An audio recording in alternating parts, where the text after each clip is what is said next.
بسم اللہ الرحمن الرحیم۔ معزز سامعین، اللہ تبارک و تعالی نے قرآن مجید فرقان حمید میں ارشاد فرمایا، یا ایھا الذین آمنوا ادخلوا فی السلم کافہ، کہ اے ایمان والو تم پورے کے پورے اسلام میں داخل ہو جاؤ۔ سامعین، اللہ تبارک و تعالی نے اس آیت مبارکہ مومنوں سے خطاب کرتے ہوئے فرمایا کہ تم پورے کے پورے دین میں داخل ہو جاؤ۔ آج کی ہم ویڈیو میں یہ دیکھیں گے کہ دین اسلام میں پورے کے پورے داخل ہونا اس کا مطلب کیا ہے۔ اللہ تبارک و تعالی نے اہل ایمان سے یہ کیوں فرمایا؟ اللہ تبارک و تعالی کا لاکھ لاکھ احسان ہے کہ جس کی توفیق خاص سے میں اور آپ اس دین میں داخل ہوئے۔ اب کلمہ پڑھنے سے ہم دوسرے لوگوں سے ممتاز ہو گئے، منفرد ہو گئے، ہماری شان دوسروں سے افضل اور اعلیٰ ہوگی کہ ہمیں برحق دین عطا فرما دیا۔ لیکن حاضرین، اس چھوٹے سے کلمے کے بہت زیادہ تقاضے ہیں۔ ان تقاضوں کو سمجھ لیں اور ان پر پورا اتر جائیں گے تو ہم پورے کے پورے دین میں داخل ہو جائیں گے۔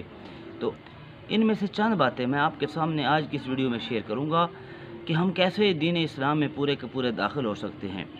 آئیے ایک مثال کے ذریعے اس بات کو ہم سمجھتے ہیں۔ اللہ رب العزت نے ہمیں نکاح کا حکم فرمایا۔ مرد اور عورت نکاح کے ذریعے رشتہ ازدواج میں منسلک ہوتے ہیں۔ ایک مرد کا عورت کے ساتھ نکاح ہوا، اب کچھ عرصہ وہ اکٹھا وقت گزارتے ہیں۔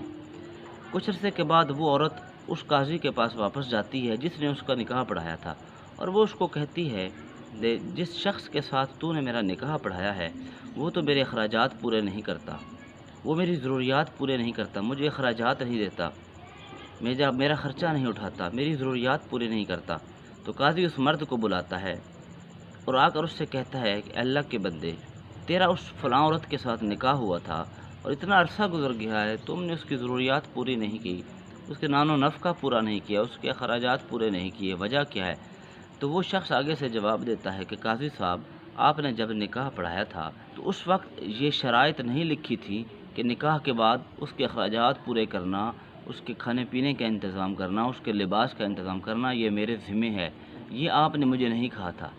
تو قاضی آگے سے جواب دیتا ہے، اے اللہ کے بندے، جب وہ عورت تیرے نکاح میں آ گئی تھی، ایجاب و قبول ہو گیا تھا، اس نے تجھے قبول کر لیا، تو نے اسے قبول کر لیا، تو اب اس نکاح کا جو تعلق قائم ہوا ہے اس میں آٹومیٹیکلی یہ ساری چیزیں شامل ہو جاتی ہیں کہ جب عورت تیرے پاس آ گئی، تیرے نکاح میں آ گئی، اب میں نے نہیں کہا، ایجاب و قبول کے وقت یہ شرائط نہیں لکھی گئیں، لیکن یہ ساری ذمہ داری خود بخود اس نکاح کے تعلق کی وجہ سے خود بخود یہ ساری چیزیں تمہارے ذمہ آ گئی ہیں۔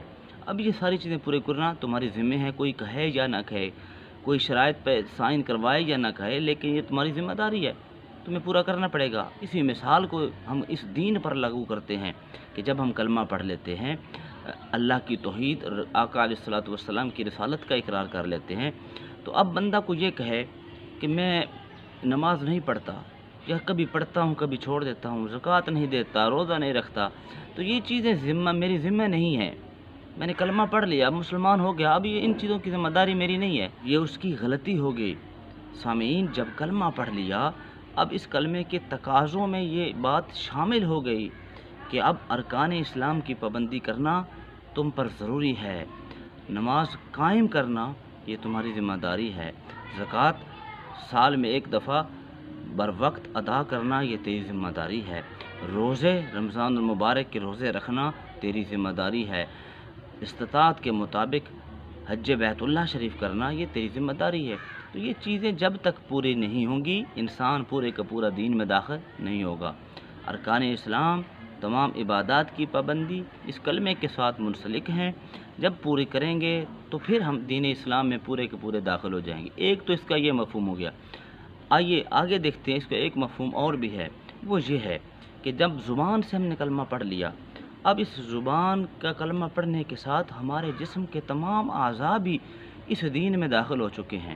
اب ان ہاتھوں کو دین اسلام اور شریعت کے مطابق چلانا یہ بھی اسلام ہے، آنکھوں کا استعمال صحیح کرنا یہ بھی اسلام ہے، اپنے کانوں کا درست استعمال کرنا یہ بھی اسلام ہے، اپنے پاؤں کا استعمال ہے، تو تمام جسم کے تمام اعضاء کا استعمال اس طریقے سے کرنا جو اسلام ہمیں حکم دے رہا ہے، تو تب جب ہم یہ کریں گے تو تب ہم پورے کے پورے دین میں داخل ہو جائیں گے۔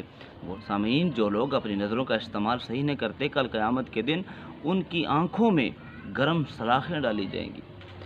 جو لوگ زبان کا استعمال ٹھیک نہیں کرتے، گالی گلوچ کرتے ہیں، جھوٹ بولتے ہیں، سچ نہیں بولتے، ان سے بھی اس بارے میں پوچھا جائے گا۔ یہ زبان ایسی چیز ہے جو تمام فساد کی جڑ ہے۔ جب ہر صبح انسان اٹھتا ہے تو باقی جسم کے تمام اعضاء ہاتھ جوڑ کر اس زبان سے التجا کرتے ہیں کہ اگر تو سارا دن تو ٹھیک رہی تو ہم ٹھیک رہیں گے، تو بھٹک گئی تو پھر سارا دن ہمارا بھی تباہ و برباد ہو جائے گا۔ اسی طرح پاؤں کا استعمال وہ بھی ہمیں شریعت کے مطابق، دین اسلام کی تعلیمات کے مطابق کرنا چاہیے۔ اچھے کاموں کی طرف اپنے پاؤں کو اٹھانا چاہیے۔ اگر ہم مساجد کی طرف اپنے پاؤں کو لے کر جاتے ہیں، قدموں کو اٹھاتے ہیں، ہر قدم کے بدلے اللہ تعالیٰ نامہ اعمال میں ایک نیکی لکھ دیتا ہے۔ دینی محافل کی طرف لے کر جائیں، اس کو غلط چیزوں سے بچا کے رکھیں، غلط محفلوں کی طرف اس کو نہ لے کے جائیں۔ ہاتھوں کا استعمال اچھا انداز سے کریں، صحیح کریں، اس طریقے سے کریں جس طرح اسلام کہتا ہے۔ ان چیزوں سے، جن چیزوں سے اسلام نے منع فرمایا ہے، ان سے اپنے اعضاء کو روک لینا، یہی دین اسلام ہے۔ یہ اگر ہم چاہتے ہیں کہ پورے کے پورے دین میں داخل ہوں تو تمام اعضاء کو ہمیں اپنے کنٹرول میں رکھنا چاہیے، تمام اعضاء کو شریعت کے مطابق چلانا چاہیے۔ ایک اس کا یہ مفہوم ہے، ہم دن میں 5 وقت کی نماز ادا کرتے ہیں، اور 5 وقت کی نماز پر اگر ہم وقت کا اندازہ لگائیں تو پورا کم و بیش 1 گھنٹے کے قریب وقت بنتا ہے ان 5 نمازوں پر۔ اگر پورے دن کا اندازہ لگائیں تو پورے دن میں 24 گھنٹے ہوتے ہیں، ان میں سے 1 گھنٹہ ہم نماز پر لگاتے ہیں۔ اسی طرح روزے کی طرف دیکھیں تو سال میں 12 مہینے ہیں، ہم 1 مہینہ روزہ رکھتے ہیں، 11 مہینے ہم پر روزے فرض نہیں ہے۔ اسی طرح زکوٰۃ کو دیکھیں تو سال میں 1 دفعہ ادا کرتے ہیں۔ اور اسی طرح حج کو دیکھیں تو جو صاحب استطاعت ہے اس نے زندگی میں 1 دفعہ بیت اللہ شریف کا حج کرنا ہوتا ہے۔ تو یہ تو وقت، اگر عبادات کو دیکھا جائے تو یہ وقت قلیل سے بنتا ہے، تھوڑا سا وقت بنتا ہے۔ اب دن کا 1 گھنٹہ، باقی 23 گھنٹے ہم کیسے گزارتے ہیں؟ روزوں کا 1 مہینہ، باقی 11 مہینے ہم کیسے گزارتے ہیں؟ تو سامعین، صرف عبادات پر عمل پیرا ہونا، صرف عبادات پر عمل پیرا ہونا یہ بھی پورا دین نہیں ہے۔ پورا دین کیسے ہے کہ جو وقت ہم اس گھنٹے کے علاوہ 23 گھنٹے جہاں گزارتے ہیں، معاشرے میں رہ کے گزارتے ہیں، 11 مہینے ہم لوگوں کے درمیان مل بیٹھ کے گزارتے ہیں، لوگوں کے ساتھ مل جل کر رہتے ہیں۔ تو اب جو وقت ہم لوگوں کے درمیان گزارتے ہیں، جب وہ سارا وقت ہمارا دین، ہماری شریعت کے مطابق نہیں گزرے گا، ہم تب تک پورے کے پورے دین میں داخل نہیں ہو سکیں گے۔ اس لیے سامعین، پورے وقت کا استعمال اچھے انداز سے کرنا، اس طرح کرنا جس طرح اسلام ہمیں حکم فرماتا ہے، کریں گے تو تب دین میں پورے کے پورے داخل ہو جائیں گے۔ آقا علیہ الصلوۃ والسلام کی ایک بڑی پیاری حدیث مبارکہ ہے کہ لا یؤمن احدکم حتی اکون احب الیہ من والدی وولدی والناس اجمعین، کہ جب تک تم میں سے کوئی شخص اس وقت تک مومن نہیں ہو سکتا جب تک اپنی مال، جان، عزت سے بڑھ کر، اپنے والدین سے بڑھ کر آقا علیہ الصلوۃ والسلام سے محبت نہ کرے۔ اب یہ حدیث ہم سب نے 12 مرتبہ سنی ہے۔ ایک اور بھی اسی طرح کی حدیث مبارکہ ہے، وہ بھی صحیح حدیث ہے۔ سرکار دو عالم صلی اللہ علیہ وسلم نے فرمایا لا یؤمن احدکم حتی یکون ہواہ تبعا لما جئت بہ، کہ تم میں سے کوئی بھی شخص اس وقت تک مومن نہیں ہو سکتا جب تک وہ اپنی خواہشات اس چیز کے مطابق نہ کر لے جو میں لے کر آیا ہوں۔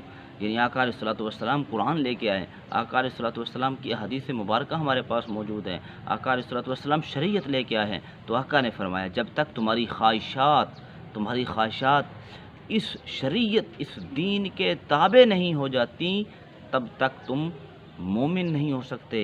تو سامعین، پتہ چلا کامل مومن ہونے کے لیے اپنی تمام دنیاوی خواہشات کو قربان کرنا ہے، اپنے دل، اپنے خواہشات، اپنے ضمیر، اپنے نفس کو شریعت کے مطابق نہیں کریں گے، پورے کے پورے دین میں داخل نہیں ہو سکتے۔ اس لیے عبادات بھی ضروری ہیں، نیک اعمال بھی ضروری ہیں، لوگوں کے ساتھ، مخلوق کے ساتھ اچھا رویہ بھی ضروری ہے۔ یہ ساری چیزیں ہم مکمل کریں گے تب پورے کے پورا دین میں ہم داخل ہو سکیں گے۔ علماء کرام فرماتے ہیں اگر دین کا خلاصہ ہم بیان کریں تو 3 باتوں میں بیان کر سکتے ہیں۔ وہ 3 باتیں کون سی ہیں؟ فرمایا ایک، اللہ کی اطاعت، اللہ کی توحید کا اقرار اور اللہ کی اطاعت۔ دوسرا، نبی کریم صلی اللہ علیہ وسلم کی اطاعت۔ اور تیسرا، اس کی مخلوق کی خدمت، اس کی مخلوق کے ساتھ پیار کرنا۔ یہ اس دین کا نچوڑ ہے۔ تو سامعین، آئیے ہم جتنی کوشش کر سکتے ہیں اتنی کوشش کریں کہ اس دین میں ہم پورے کے پورے داخل ہو جائے، اس دین کی تعلیمات کو اپنا لیں، تو ہم اپنا اٹھنا بیٹھنا، چلنا پھرنا، اپنے طور طریقے، اپنا رویہ، اپنا اخلاق اس دین کے تابع کر لیں، اس دین کے مطابق اپنے سراپا کو ڈھال لیں۔ جب تک ہم اپنے آپ کو پورے کے پورے دین کے مطابق ڈھال لیں گے تو ہم اس دین میں داخل ہو جائیں گے۔ دعا ہے اللہ تبارک و تعالی عمل کی توفیق عطا فرمائے۔ والسلام علیکم۔